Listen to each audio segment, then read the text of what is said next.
Breaking news చూస్తున్నాం.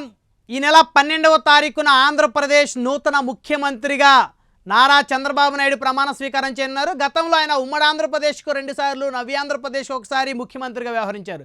ప్రస్తుతం ఆయన ముఖ్యమంత్రిగా ప్రమాణ స్వీకారం చేస్తే 4వసారి ముఖ్యమంత్రిగా నారా చంద్రబాబు నాయుడు ప్రమాణ స్వీకారం చేస్తున్నట్లు అవుతుంది. అయితే ఇంకొక బ్రేకింగ్ కూడా చెప్పుకోవచ్చు.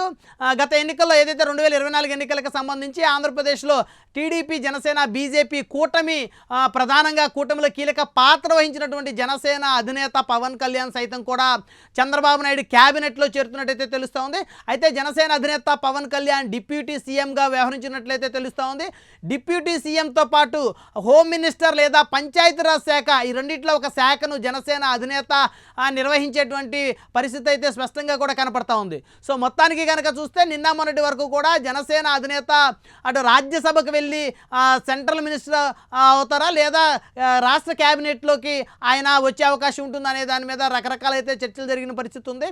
అయితే నిన్న ఏదైతే నరేంద్ర మోదీ 3వసారి భారతదేశానికి ప్రధానమంత్రిగా ప్రమాణ స్వీకారం చేశారో ఆయన క్యాబినెట్లోకి 2 తెలుగు రాష్ట్రాల నుంచి 5గురు ఎంపీలు నరేంద్ర మోదీ కేంద్ర క్యాబినెట్లోకి తీసుకున్నారు.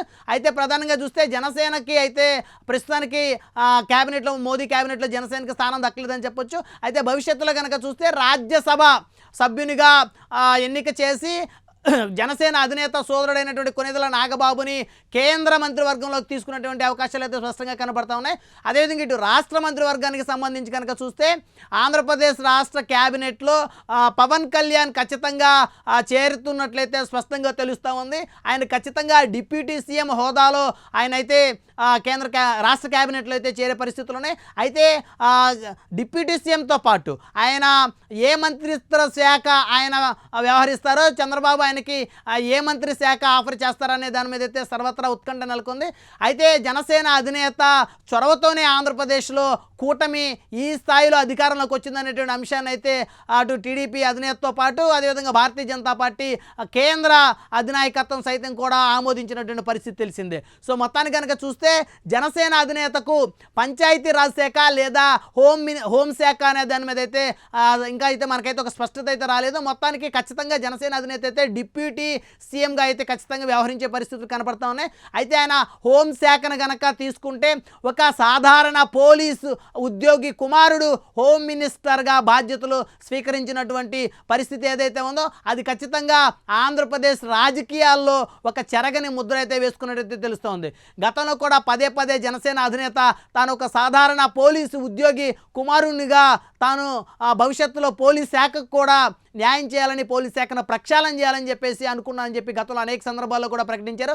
అదేవిధంగా ఆంధ్రప్రదేశ్లో ఉన్నటువంటి శాంతి భద్రతలకు సంబంధించి కూడా మొదటి నుంచి కూడా జనసేన అధినేత ప్రత్యేకమైనటువంటి దృష్టి పెట్టినట్టు తెలుస్తోంది.